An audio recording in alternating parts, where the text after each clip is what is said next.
Wes Anderson's probably my favorite director, and this movie was fun, but I found it was also pretty confusing. It was hard for me to follow at points. Did you feel that way at all? Like, what do you think the alien meant to the movie? That's kind of something I was a little confused about. Like, what is it trying to represent? It was just a random, inexplicable element. So he came down, everybody looked at the ship, like Close Encounters, right? Yeah. The ship came down. And then I loved it. Later on, the ship was in a box, like in the prop department. Just thrown in a box, like spaceship. So, and the guy's wife is divorcing him. She says, "Did you make the green spaceship?" Yeah, we shot that the other day. Yeah. That's funny. But they come down, everybody's in awe, they're all looking at them, the military's there, the whole town's there, and it's the space cadet kids. So that they're in their element. When they first showed the asteroid in the steel cage, I thought the asteroid was the size of this table, and the steel cage was this big. Right, it turned out it was like the size of a softball. Yeah. So he comes down, he just takes the cage off. So now the thing's completely I like how he did it to you so like he knows everyone's watching him. Yeah, like really sneaky. Yeah. But why? Yeah. But that was the Jeff Goldblum part. Like he would do that. Yeah. Like nobody look, everybody don't look, look over there. Yeah. And he takes the cage off and he takes the little asteroid. What was it? It was the Arid City asteroid or something, I think they called it. And he takes it and then the ladder just goes back up on the ship. Everybody's just standing there frozen. And he leaves. And the kids are like, he took the asteroid. Like, was it his? Mm-hmm. Like, it doesn't explain. That's what I'm saying. What does it? And then he brought it back. Yeah, and then he brought it back and he engraved it. Right. Yeah. You don't think in Wes Anderson's mind that meant anything? Maybe because it was so meta, everything is a thing within a thing. I try to start thinking like maybe it's Archie's referencing like the death of his wife.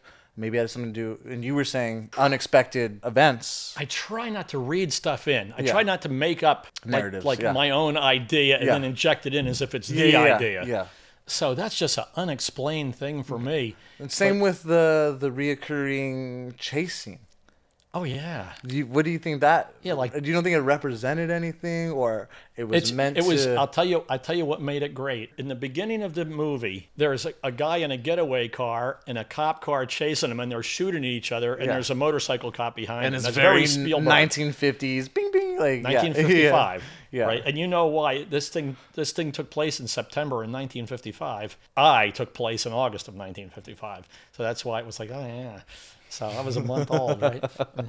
But they showed it in the beginning. Mm-hmm. It was just a silly side thing. Mm-hmm. But then in the middle of the movie, with all of this going on, they ride through the city again, and they're still shooting at each other. Yep. And then after it's all said and done, and everybody goes home, and the place completely returns to normal, one more time, the guy goes through, and they're shooting at him. And for their perception, all they were doing was the cop in the getaway car. Yeah. Like all the rest of the stuff didn't matter to them. And I thought that was interesting. And the same thing with the Roadrunner. Little Roadrunner, right? And they had the sign break for Roadrunners and beep, beep, beep, beep, went running across. Yeah. And then, like I said, the cartoon coloring of the movie. I mean, look at that.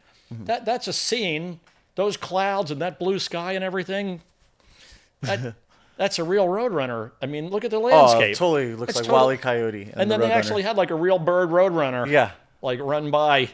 So, yeah, that was miraculous. Look at the paint job. Oh, and then there's your the highway to nowhere. Right, the overpass to nowhere out in the middle of the desert. Perfect, because there's a government research facility that's on the side of the road. There's no sidewalks, right? You would just turn off the road. Yeah. There's no reason to put this, but yet there they are. So what we glossed over, and it's when we get involved like this, it's easy to gloss over giant elements, but they were having a convention there to celebrate the asteroid, and they had the group of people, the space cadets, what was the other word?